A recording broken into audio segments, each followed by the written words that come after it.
Okay, good morning, everyone, and welcome to our IPWEA Fleet webinar. We're talking about chain of responsibility in this webinar, and the topic is managing shared responsibility with contractors. Just want to say thank you for making the time in your day. Obviously, everyone's busy, but we feel honoured, myself and the other speakers, that you've actually taken the time out to join us at 11 o'clock. And the plan is we're starting on time and we'll finish by 12. So if you have other meetings or lunch to go to, we'll be finished by 12. As always, the speakers and myself are happy to hang around for another few minutes afterwards. So if there's any questions that you have that we haven't covered, uh, so we'll be there to answer them. So most of the content will be covered by 12, and then any questions. And chain of responsibility is certainly one of those topics that prompts a lot of questions because it's so broad. Essentially, it's about keeping heavy vehicles, safe on the road.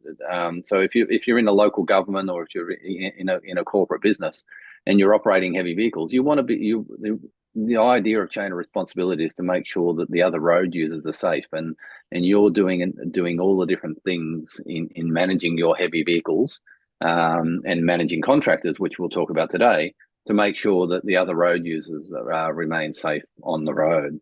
So we've covered a couple of different aspects of chain of responsibility in our webinar series so far. We covered load restraints earlier on with one of our first webinars this year, and then we moved on to GVM and GCM, so that was really covering mass and load. And our next webinar will be on maintenance management systems. So that's another element of chain of responsibility. In the chat, I've put a link to the training we're doing for executives and managers. So if you're not aware of that, I'm going to give it plenty of plugs during this webinar today, but the link in the chat there, where we've designed a course thanks to a grant from the NHVR, and it's designed for, I suppose, non-fleet people. Fleet people are pretty, know a lot about chain of responsibility, and fleet people are welcome to attend, but the idea of the course is to go one or two up, so your boss and your boss's boss, so they can actually get a broader understanding and actually help you and be someone that supports you with the implementation of the many aspects of chain of responsibility across your organisation. So to get into the marketing aspects, I can't have a webinar without plugging our own products and our sponsors. So I want to thank our sponsors that are listed on the screen here. Komatsu has been a long-term partner with IPWEA. We also have Geotab as a gold partner, SmartTrack as a sustainability partner. We have Formbird Fleet as a corporate member, and then we have some supplier members, OzFleet and Insight Telematics. So obviously without their support, there's a lot of things we can't do. So we'd just like to thank and acknowledge them. If you're new to IPWEA Fleet or IPWEA in general, there's three things that we focus on. One of them is education, which this is part of that. It's about educating people and increasing the capacity of the industry as the fleet community, but also the capability of individuals. The second thing we do is we provide resources, and the main resource we have is the Plant Vehicle Management Manual. But there's a number of other resources that we help out fleets with, so they don't have to reinvent the wheel. That they can look at our best practice notes, or they can use some of our templates. And then the third thing is networking, and networking is definitely important, and we promote that through a number of different ways. The main networking opportunity is our annual fleet conference. We've been in Brisbane for a number of years, and we're going back to Brisbane again next year. So in March 2025. We'll be there for our annual fleet conference. So save the date, Monday the 24th to Wednesday the 26th. On the Monday, we have a site tour, which is always a great opportunity to visit a workshop or a factory or something related to fleet, and to touch and see and learn in a different way. And then on the Tuesday and Wednesday, we actually have the proper conference. And on the Tuesday afternoon, we announce the winner of the Fleet Innovation Award. So it's a fantastic opportunity to get together with other fleet managers and network and share notes. And the theme this year is driving innovation through collaboration, comparison, and creativity in fleet management. So hopefully I'll see a lot of you there. Another plug for the networking we do is Fleet Training Days. So I'm actually in Melbourne next week. We'll have our Melbourne event. We've been in Newcastle and Brisbane already. I'll be hosting Sydney and I'll be in Perth and Adelaide later this year. We also have regional locations as well. So Dubbo in September, Townsville and Casino. So Edward Higginson, one of our team at IPWEA, he'll be hosting those events and running the training days there. So look forward to seeing you if you can attend any of those locations. And this is a big plug. I mentioned this earlier. This is the executive training workshops that we've been running. We've been in Brisbane, Melbourne, Adelaide, and Sydney. We've done our first round in each of those capital cities, and this is the next round. So what we've found is that the first round, people came along not really sure what to expect. And then the second round, they've gone back and they've told their people within their business how great the training is, and the second round are filling up pretty fast. So there's limited numbers on these sessions and workshops. It's an all-day session, and our speaker Anne Marie, who you'll hear from shortly, she's facilitating those sessions, and she puts on a great day, talking about a subject that is maybe not the most interesting subject that people want to hear about, but it's an essential topic that you need to learn about within your business. So that's all of the promotional information. I'm now going to introduce our speakers. So we have Anne-Marie Coyne, who's a senior consultant specialising in chain of responsibility with IPWEA. She also has a number of other strings to her bow as well. It's not just the chain of responsibility. And she's a lawyer, so she leverages an extensive legal experience, having been a partner in one of the top regional law firms and a senior manager at an international firm. She now works with IPWEA as a consultant, and she holds degrees in law and arts and is a certified practitioner of Agile and Prince 2 project management and change manager. So very skilled, very knowledgeable, and very passionate about chain of responsibility and the heavy vehicle national law as well. So I'll welcome Anne-Marie. And our second speaker today is an actual contractor. So this webinar is about managing shared responsibilities with contractors. So we've invited Daryl Hunter from Ausroad. Daryl serves as the National Hire Sales Manager at Ausroad. It's an innovative provider of cutting-edge road maintenance and mining equipment. A lot of you may know them and use some of their equipment. He oversees a national fleet that includes 15 Jetmaster trucks and 7 HD series asphalt trucks, as well as crack sealing equipment, mobile emulsion tank storage. His extensive experience in transport industry has equipped him with valuable skills in logistics, customer relations, and strategic planning. His unwavering focus on safety and compliance ensures that all operations adhere to the highest industry standards, underscoring his commitment to client satisfaction. So I'd like to welcome both Daryl and Anne-Marie. And I'm now going to hand over to Anne-Marie. Anne-Marie is going to run us through some of the core things we need to understand about chain of responsibility and how it applies to contractors and sharing that responsibility with contractors. So Anne-Marie, over to you. Great. Thanks very much, Mark. So the reason I wanted to speak to everyone about shared responsibility today is generally when I go and talk to organisations, I find that there's pretty low awareness across the organisation of this thing called chain of responsibility in relation to the shared responsibilities. And they don't, often a lot of people don't really understand what it is, or if they get what it is, they don't understand how to implement it. So that's why I thought it'd be a good topic for us to talk about today. In a nutshell, we have the parties in the chain are those responsible for the primary duty, and they need to therefore ensure, as Mark was saying, ensure the safety of transport activities. And that shared responsibility that they have is what we're talking about. It works between the parties. So ask yourself, do you really know how that sharing works? Like, how do you go about implementing it? For example, if you're a council and you've got a prime contractor who's managing a site and doing construction work, how do you manage, what's the scope of that, of your obligations there? What do you actually have to do? And how does that differ if you've got a contractor just dropping off some soil on a one-off sort of arrangement, have you got responsibilities there? And the answer is yes. And how do you deal with that? How do you manage them?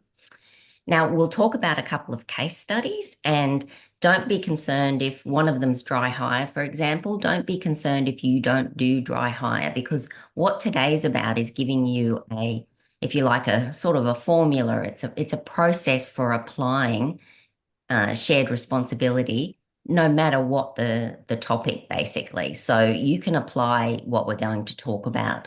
No matter, if you don't do dry hire, but you do construction or you do garbage collection or whatever, and contractors are involved, or you've just got other parties in the chain, then there's responsibilities.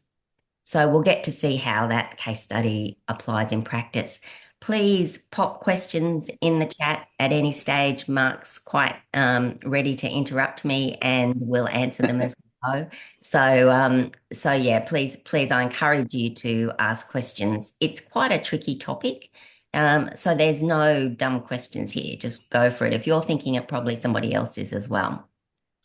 Yeah, and it's an opportunity to ask those scenarios that you maybe been playing around in your head. So yeah, jump in. Yeah. So I'm going to break down this process that I'm talking about. It starts with looking at the parties. Then we'll go into, so the parties in the chain. We'll then go into shared responsibility, a little bit more detail about that. And then we'll go on to the case studies and how you apply it in practice.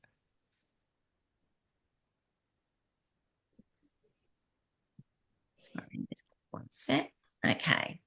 All right, so we'll kick off with the primary duty. You'll see there that I've put in yellow the parties in the chain. So it's each party in the chain who's responsible to ensure the safety of their transport activities. So if we'll talk about the parties next. I guess that's a good lead into that. Sorry, just there. I'll just put my mouse over here. There. So the parties in the chain. Yeah, so there's a couple of general things before I go into each one. There's 10 parties in the chain that are responsible, and they all have the same responsibility pretty much. They've got that primary duty, and they're 10 defined functions. It's all about the functions they do, not what you're called.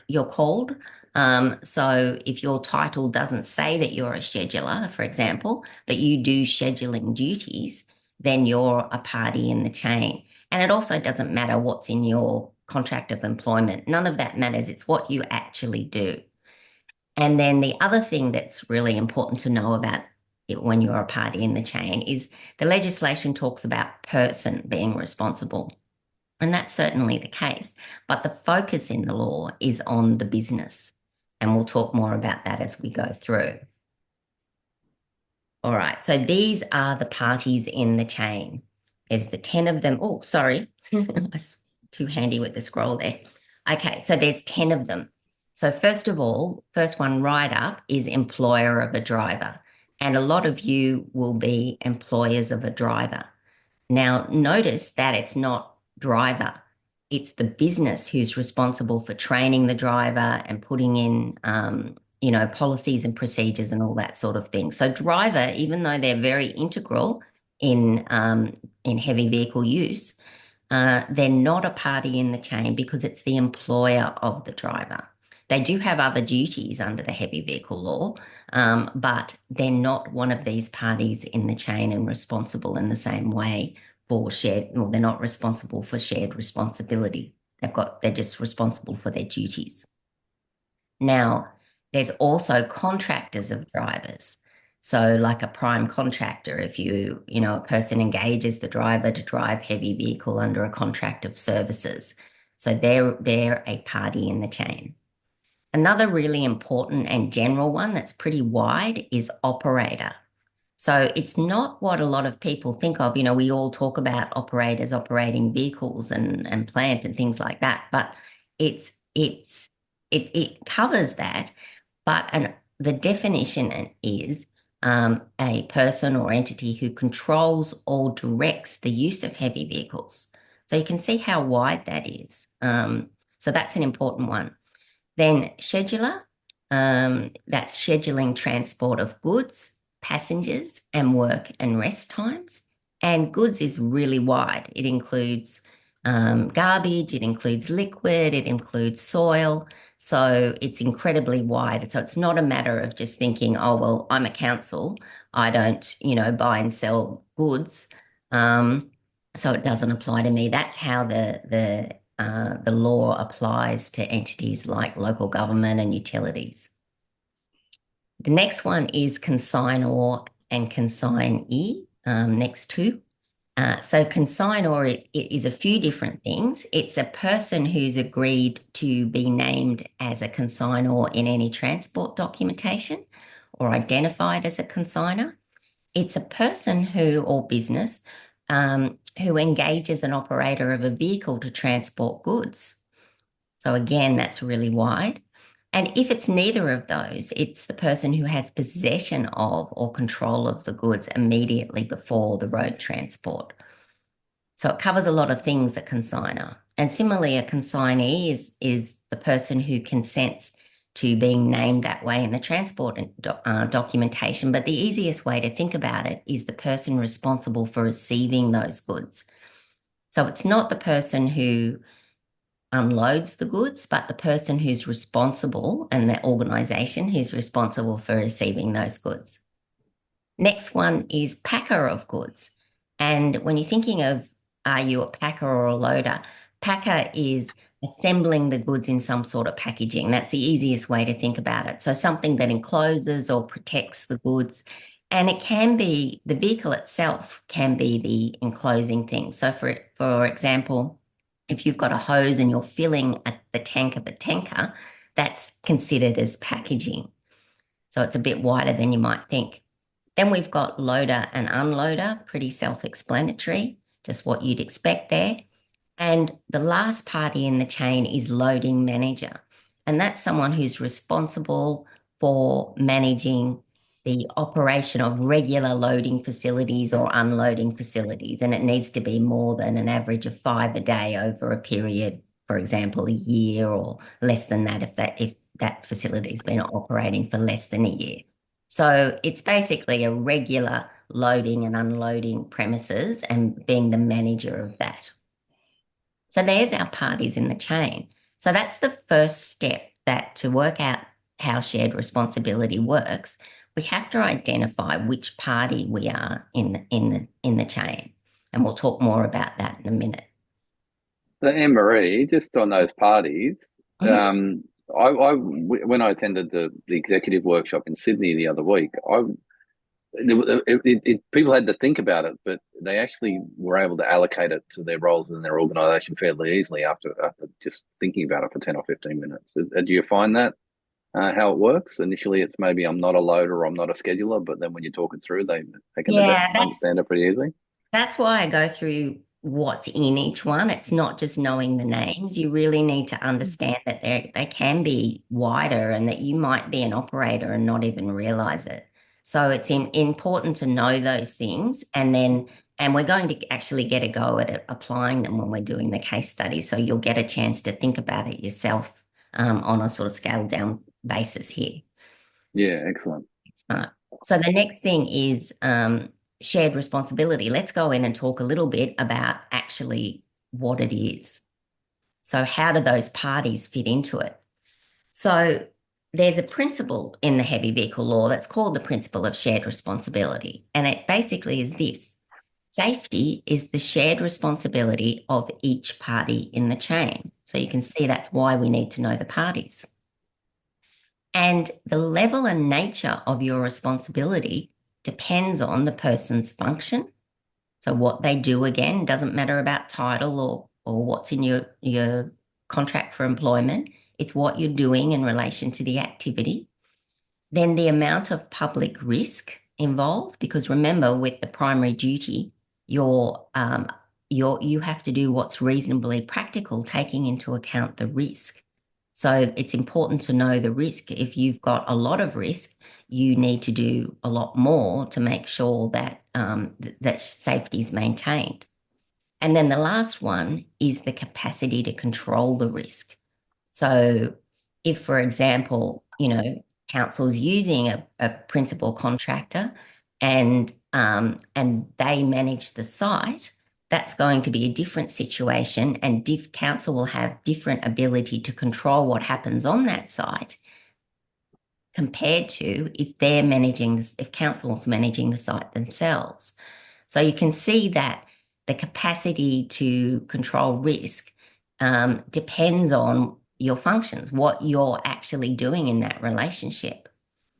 Um, and particularly why we're sort of focusing on contractors a bit more with this is if you've got an ongoing relationship, then you've got more ability to control the risk.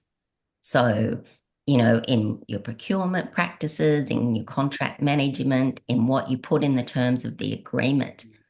So, you must know how to contract manage that and taking those responsibilities and the capacity you've got to control the risk into account. That's going to be different to that situation of, a vehicle, you just need some soil on a site and you've been caught short and you contact somebody and get somebody to deliver some soil. And when they arrive, it's clearly overloaded. The truck's clearly overloaded. What's your responsibility there? Well, the way this works is you ask yourself these questions. What's my function? What's the amount of risk? Well, if it's an overloaded vehicle that's come to you and that's something that they're clearly doing, then there's a lot of risk in that. And the capacity you've got to control that risk, it's a lot less, isn't it, on a one-off situation than if you've got a contract. So you've got less capacity to control, but we're going to find out in a minute that that affects it in that, what would you do, for example? You'd be expected to communicate with them and let the contractor know that they were overloaded when they came, or they appeared to be overloaded. They appeared to be very overloaded. And, council would have to take that into account in future dealings with them if they're going to use them again, if they're going to continue to do that. So that's the sort of capacity you'd have in that situation to control it. That communication and collaboration with them is something that you're expected to do. So let's go into a little bit more detail about the shared responsibility duties, just so you've got a fuller picture. Now, a person can have more than one duty. So you can be a scheduler, you can be a consigner, you can be lots of things, lots of those parties for just the same person. And that's why it's important to map them out. And then one person or one entity can share the same duty. So you might both be operators, for example. And then how on earth do you manage that if you're both operators? Well, you look at the function that you're each doing. You look at the amount of public risk and you ask yourself and answer your capacity to control that risk. So importantly though, you've each got the full responsibility. The responsibility doesn't diminish if you share duties. And that's a really important point because people think that if they're doing this part of it, then I'm not responsible. If you're an operator, you're fully responsible as an operator, for example, or any party, you're fully responsible. You can't transfer that responsibility. So I see a lot of contracts that say that the contractor is responsible for complying with the heavy vehicle law or just responsible for all laws, to comply with all laws. Well, that's not wrong because they are. But what happens is I've seen councils and other organisations think, well, we don't have to do it because the contractor's responsible for it. That's not how it works. You're fully responsible as well if you're sharing that duty with them. All right, so let's go into an example and get this as clear as we can for people. Hopefully it's nice and clear. So far, so good. I think, Anne Marie. There's Okay. no questions in the chat yet. So Okay, great. So let's apply it in practice to an example and see how it works. So the first example we're going to talk about, how are we going for time? First example is a dry hire example. And you have to go into a little bit of a scenario because there's different organizations do it slightly different ways, don't they? So our scenario, to give us as much clarity as possible, is the contractor owns, maintains, and supplies the heavy vehicle. In this scenario, that's their obligation under the contract. And the council hires the heavy vehicle from the contractor to be driven by a council employee and on a council managed site in this situation. Okay. Now remember, don't worry if you don't do dry hire. We're looking for the principles here.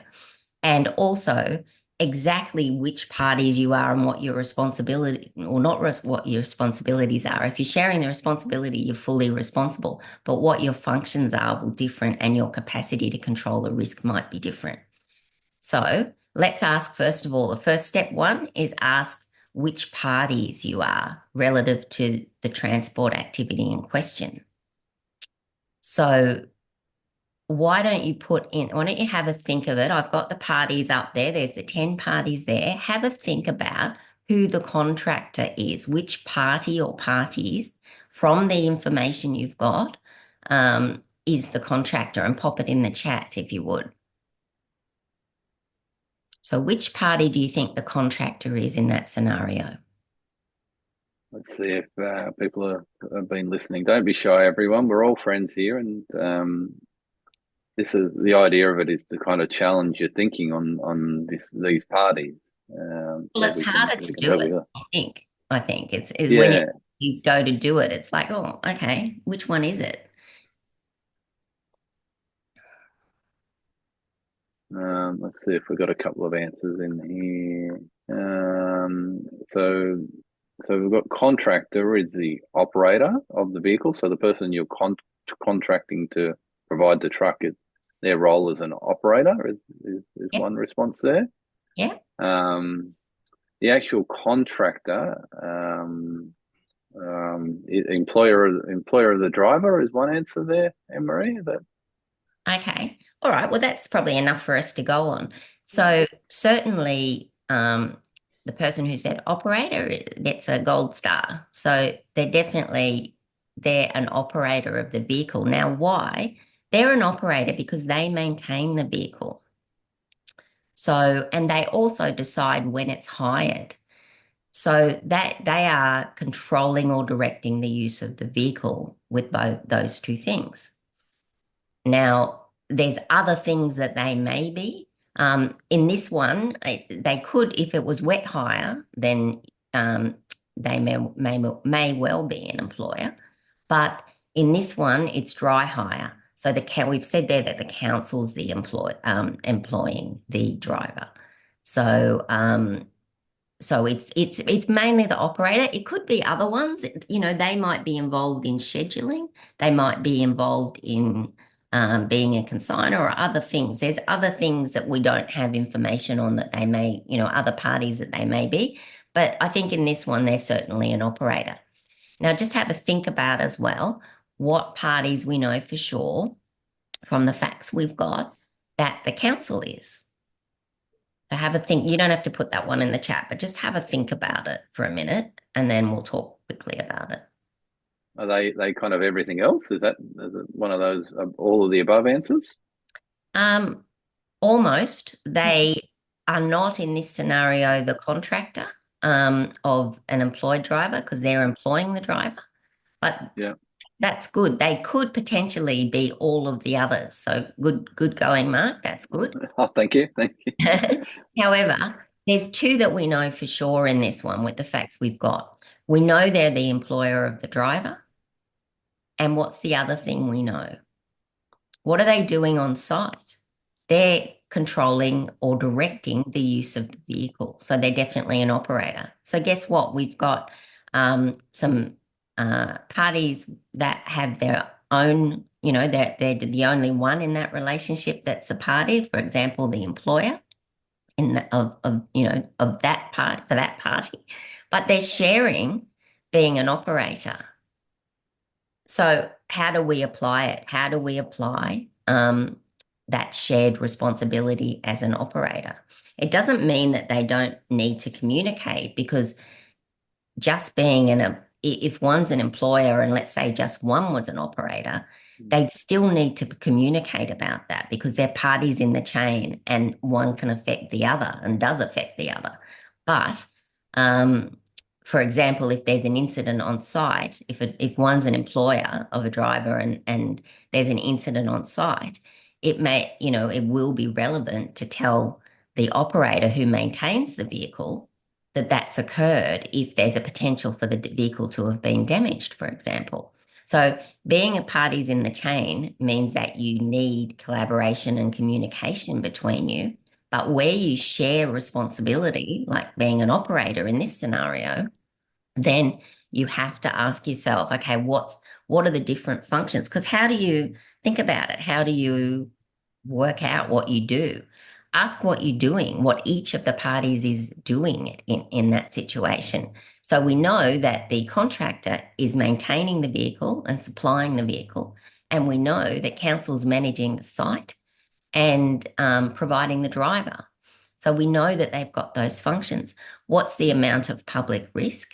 Um, so, it depends on what risks we're talking about, what's actually happened. When usually there's an incident or something, and you're looking back and saying, what were the risks involved in that? But certainly you can identify risks that would exist for each party or each organization that shares that responsibility. And then the capacity to control. So what's the capacity to control? Council's on site, right? Managing the site. So council's got quite a lot of capacity to control, but the vehicles that are turning up are maintained by the contractor. So they're controlling all of that. The state of the vehicle, is it up to standard? So hopefully that's somewhat clear. You ask what the parties are. You then, because that gives you a lot of information, you then work out what those three things are. What's each organisation's functions? What's the amount of public risk involved? And what's the capacity of each of us to influence and control that risk and diminish it? Mm. All right. I think one of the things I've just picked up there, Emery, and I've heard you say it before, but I thought that out of those 10 different parties, you'd split them, but it's not as simple as that. It's because one, you can both can be the same thing as you've just explained, which, Yes. yeah. Yeah, and Mm. and it gets hard to implement. I can tell you when I've been doing reports, I have sat on the couch for many a long hour thinking through this stuff. It's not easy. So if you're a little bit, if you're sort of thinking, oh gosh, it's not easy. You really do have to put on your thinking cap and think about it a bit. But it's also definitely possible to do if you break it down. I think breaking things down is easy, or makes it easier. So how are we going? Yeah. So we need to ask then, what controls do you apply? What risk controls do you apply that are going to help you manage this shared responsibility? So one is, especially if it's a contracting relationship, because you've got that ongoing relationship. And guess what? If you're contracting somebody, you get to choose who you contract, don't you?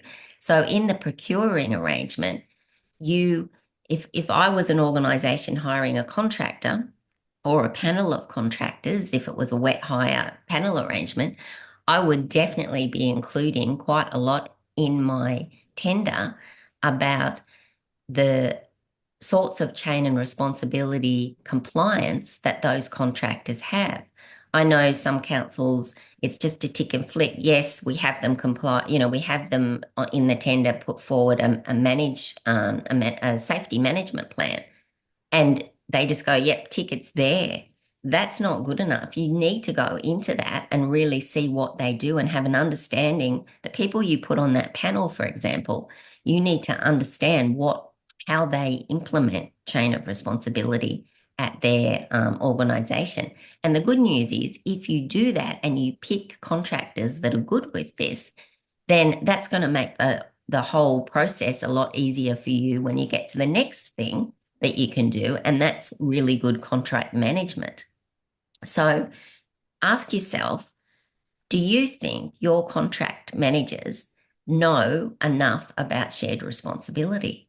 Because what I see is a lot of them don't know about it at all, and they're certainly not managing it to make sure that council or a utility company or whoever it is, that the organisation is doing what they need to do to know what the other parties in the chain, and particularly contractors, are doing in relation to satisfying that shared duty. So even if you don't have those functions, even if you're the employer and they're the scheduler or something, then you've got a responsibility to know what they're doing in relation to that. You don't have to do the scheduling, but you need to know that they're complying. So, and that's particularly so when you share the duty. So if it's a one-off relationship, as I've already explained, and they're doing a different role that you're not doing, their function's different, it might just be a communication situation. But if you're actually managing a contract, then you need to know how they're implementing it, especially when you're sharing that duty. And what does that mean? It means that you would need to get some reporting from them that some regular evidence that they're servicing, for example, in our scenario here, that their servicing is such that they're maintaining vehicle standards. And maybe when you're doing the procurement, just to jump back to that for a minute, maybe you want to take into account how old their vehicles are as well, and things like that, and what sort of suppliers they use.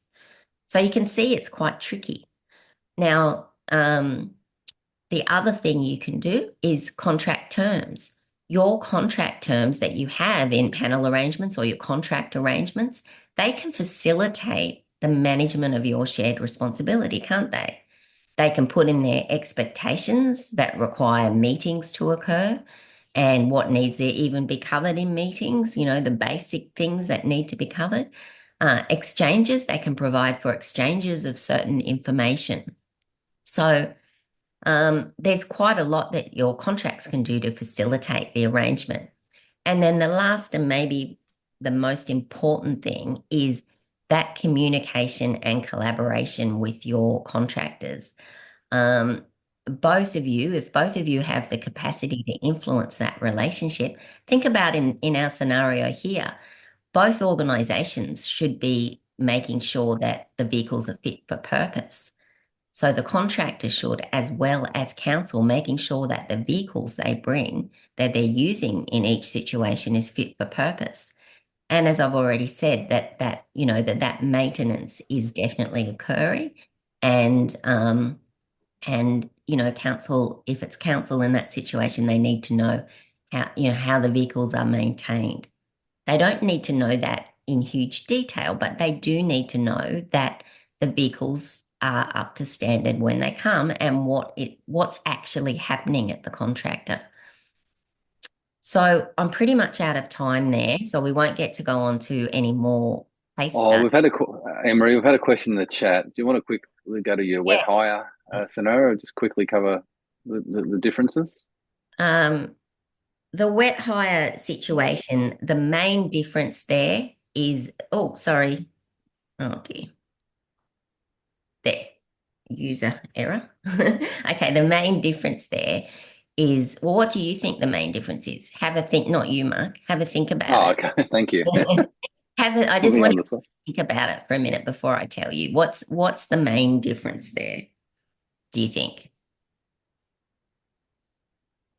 Well, we know that wet hire is that the contractor also provides the driver of the vehicle. So the main difference there is going to relate to that. It's going to be around, the employer of the driver and making sure that the driver's really well trained. They're both still operators of the vehicle, so all of that still stays in there. Council's probably a scheduler and a consigner and a loading manager and all sorts of things. Also, in a wet hire situation, there may be shared responsibility for loading and unloading if the driver who's supplied by the contractor is loading and loading. loading and unloading. So they're probably the two main ones in the wet that differ in the wet hire situation. Any other Yeah. question we need to deal with before I hand over to No, Darryl? no, no. I Darryl? think that's it. Okay. So Daryl is now going to talk about the sorts of controls that they have in place in a couple of different scenarios. So that'll be really interesting. Thanks. Thank you, Yeah, Anne-Marie. thanks, Anne-Marie. Really appreciate it. I think there's a few other questions there in the chat, but we'll cover them at the end. So introducing Daryl again. So Daryl, this on the screen here, we've got pictures of a few bits of kit that Ausroad own and operate and hire out to local government predominantly. Well, there's one on a boat there. That looks interesting. What are we looking at? Everyone's got a story. G'day, everyone. Thanks, Anne-Marie. Thanks, Mark, for having me. Yeah, the one on the boat, every one of these pictures has got a bit of a story. So it was actually an ex-dry hire unit that we sold to Norfolk Island, and that was its final leg across the water to the island.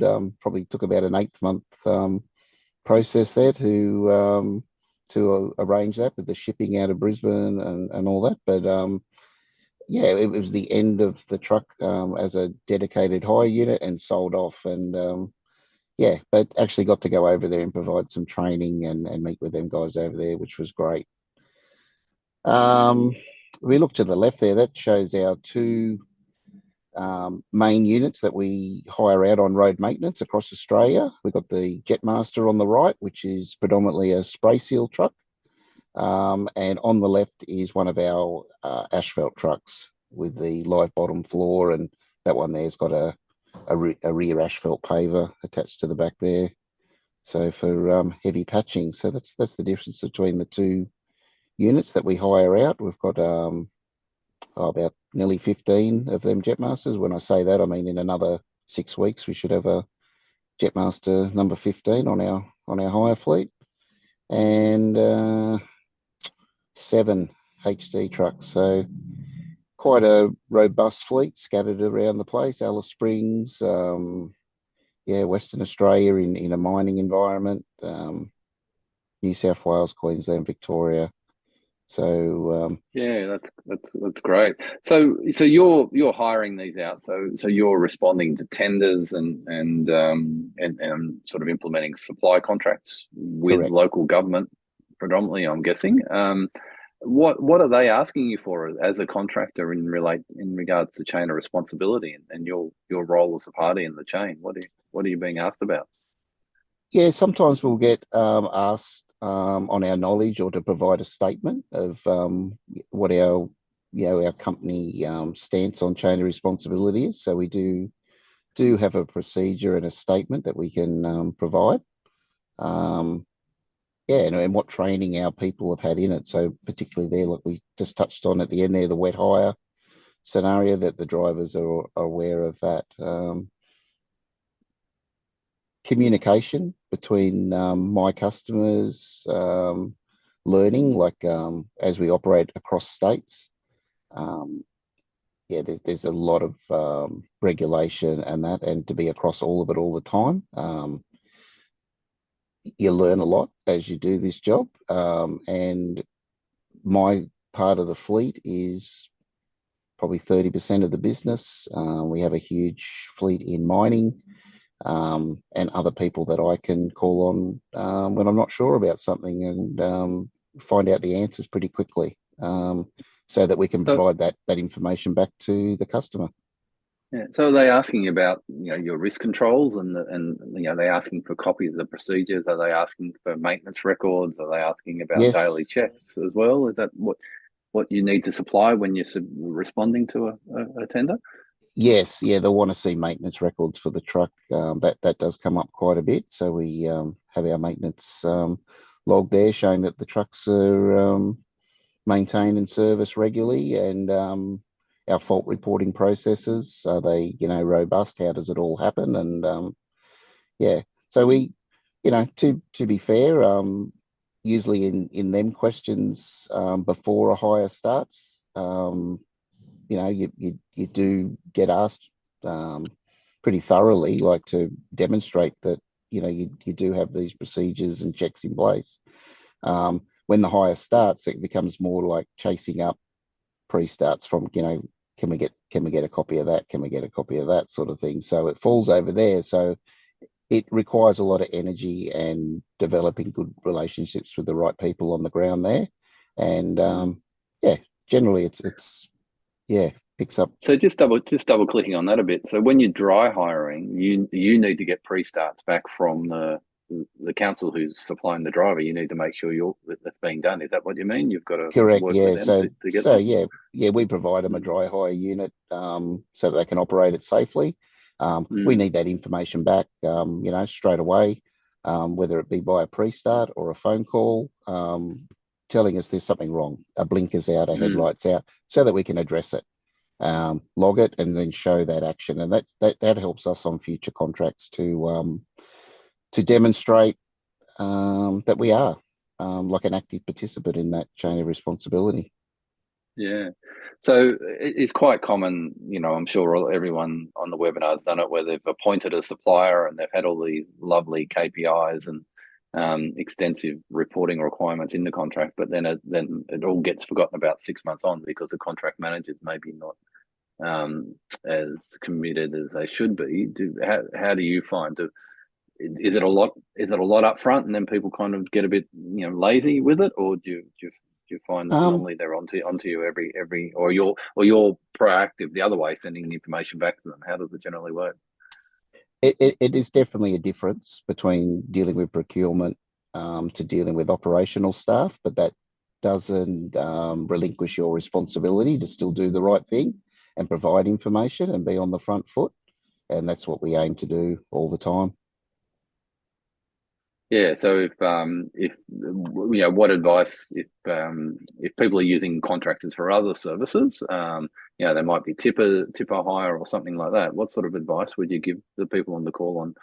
Because as you said, procurement sort of once a procurement stage, and then they've got to manage the contract. What advice would you give them to keep their contractors, honest is probably not the right word, but to ensure they're complying with their responsibility? Ensure compliance. Yeah, well, I mean, the main thing, I suppose, is to challenge the contractor to demonstrate to you that they are safe and compliant, and put it back on people like myself to show you the track record. Put them people in contact with referees from previous jobs, and how did it go? How did it, how did the hire start? How did it finish in regards to compliance? Was trucks driving around with bald tires and headlights out, or not, sort of thing. Like, what's your experience? And we're always on the front foot, like, and we need to know that information so we can address it. So and we do have our procedures in place, our reporting systems, and if it's not happening, even though they're a customer of ours, we will still make that phone call and raise it and say, look, we need this information coming through. Even if there's nothing wrong with the truck all week, we'll need that pre-start back for our log. It'll show a deficit in our own internal procedures. Yeah, okay. Anne-Marie, you and Daryl had a bit of a chat sort of leading up to this webinar, and you said you were quite impressed with some of the controls they had in place for managing their responsibilities. Daryl was able to list quite a long list of controls that they have in place, and even just being able to respond there, do the things that they do, and making sure that requesting that evidence is so important. I think somebody might have put in the chat a question about whether a statement of what you do is enough, and that's a really good question, because really it's not, and it's a good start, but it's not enough. There's a recent case called Connect Logistics, which related to that horrible situation where the 4 police officers were killed by a semi-trailer in Victoria in 2020. And the case against the operators only just happened. And he actually was deemed an executive, and he was deemed to breach the primary duty and got jailed. So it's on appeal, but he got a 3-year jail sentence. And the reason why I mentioned that case is a big part of what the judge said in that case is that it's not enough just to have the policies and procedures, because that company, Connect Logistics, had a great chain of responsibility manual, quite a detailed one, much more than I have ever seen at other organizations. But it wasn't enough for them to have that. They thought, oh, tick, we've got the manual, but they weren't implementing it. In fact, they were breaching their own policies and procedures.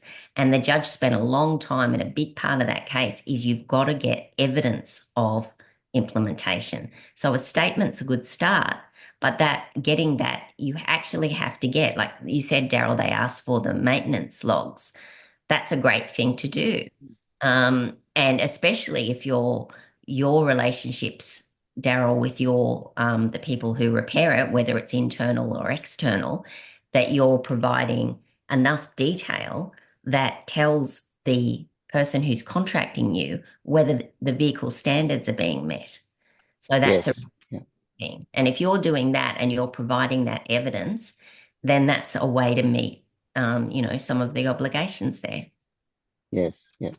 So just touch on a couple of other controls that we have in place here at Ausroad.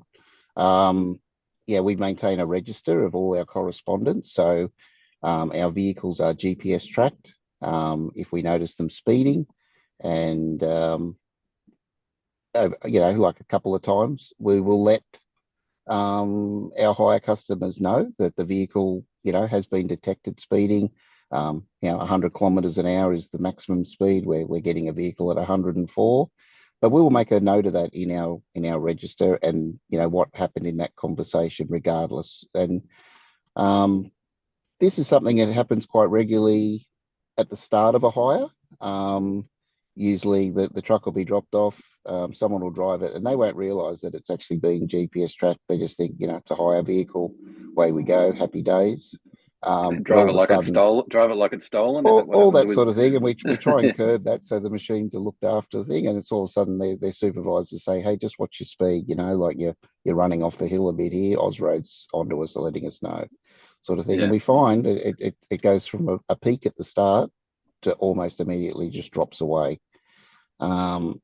Another good thing for us is we do run 2 trucks full time on wet hire, with our own 4 operators on shift. So we get a lot of learning from that, and put a lot of good management practices in there. I've been in the game a long time as an operator, and it's really good to move into a management spot now and try and draw back on them past experiences. And a lot of my role is sharing information and giving it to the people so they know. A lot of it comes around local work. We track their rest breaks that they had in the correct period of time that they are actually having rest breaks. We regularly order that, so that they're not filling up the truck in their rest break saying they've had a rest break. We look at that. We actually genuinely want our operators to have a break. Simple things like your 100-kilometre radius, where you don't need a logbook, and nominating your driver base. We provide that information on each contract to the driver, so there's no discrepancy. Like, I thought I was within 100 k's. So if they get intercepted by an inspector or the police, they've had that information and training beforehand. Like, yeah, I know once I go out past here, I'm going to be on the logbook, sort of thing. So you sort of can lead off a lot of problems with compliance just by educating, and always interested to learn. Whatever it is we need to do, we do it. We're always on the front foot. Yeah, that's excellent, Daryl. I think you've demonstrated yourself as a preferred contractor. I think we've got a couple of questions in the chat asking if you can share or advise on if they're doing, a contractor for different services. Do you have some information you can maybe share with some people if they're looking to I'm happy to outsource? I'm happy to have a look at that and talk to people, one-on-one, and give them my experiences and share. More than happy to do that if just put them in contact. Yeah, excellent. All right, so I'll share your contact details with a couple of people that have asked, and you can get in contact. So We're getting towards the end of our time, and hopefully everyone's found it really useful. And Daryl, I'm just going to do a shameless plug here, but you were at our conference this year in Brisbane, and it was fantastic, wasn't it? That's the first one I've been to, and we managed to get our Jetmaster in there, and got the green grass out on the ground, and I really enjoyed it. Yeah, and everyone looked like they were having fun. It was a great dinner, and lots of events. So you'd certainly, I'm guessing you'd recommend people to come and save the date for next year. Yes, yeah, no, more, yeah, love people to come to it, and hopefully we can participate in more events in the future. Yeah, fantastic. Thank you. Okay, everyone. So we're kind of getting towards the end here. So just wondering if there's any more chat, any more questions from people. Just before we finish off, I'm just trying to find the chat here. We are running the chain of responsibility sessions for executives. There's a few more dates on our website, and in the chat you'll see the link there. So now's the time to ask. A chance to ask questions of the expert panel here before we finish up. There will also be a recording of the session sent out after the event. So if you need to share this with other people, or you want to watch some of the information again, the recording will be available. And then we'll also have a survey to share with you as well. So we'll be asking you some questions there, and really help us if you can provide feedback on the survey, and we can obviously make sure we tailor the webinars or supply more information in the future as required. So I'm just trying to share my screen again to bring up the shameless plug. So here's the dates of the next executive training session. So Anne-Marie will be in Melbourne in September, Anne-Marie, and then shortly after that you're off to Adelaide, and then Brisbane and Sydney as well in October. So as I mentioned, places are limited. I think Melbourne we're almost sold out, if not sold out already. Yeah, we're already. Mark, I might just mention too, you're absolutely right. It is targeted towards executives, but you'll find when you come to the training, if you come, hopefully you do, that there's a lot more people fall into that category under the heavy vehicle law than they realize. So actually managers, all the way down to the fleet manager, can, definitely be considered executives in the right circumstances. It's all about being concerned with or involved in management of the organization. So what happens when people come is they find out that, that no matter what management level they are, they actually are capable of being an executive. So it's called executive training, but it's really relevant for managers as well.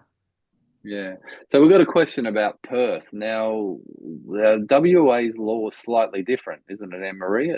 It doesn't come under the heavy vehicle national law, but there's slight differences. That's why we're not going to Perth. Yes, that's exactly right. It's a different regime. It doesn't. So this is an NHVR grant. So we're covering areas where the NHVR is the regulator, and where that heavy duty, heavy vehicle national law applies. Yeah, so that's why we're applying there. But if people want some help or some advice, you're happy. I'm sure you've spent many nights reading all, WA, studying WA as well. You can help them out there. Yeah, to some extent. I'm not an expert because I focus on the heavy vehicle national law. Yeah. Oh, okay. All right. Yeah, I mean, I'm sure there's, if they've got particular questions, I'm sure we could help them. Yeah, sorry, I was just trying to make a bad lawyer joke there about knowing all the laws, but obviously didn't land it. So sorry, maybe next time. So thank you, everyone. So once again, just finishing off, don't forget to fill out the survey, and the recording will be coming out probably tomorrow. So hope you've enjoyed the session, and as always, you can contact us at IPWEA via the email address, which is admin@ipwea.org, and we can answer any of the questions you may have. Thank you, Daryl. Thank you, Anne-Marie. Thanks for having me. And enjoy the rest of your day.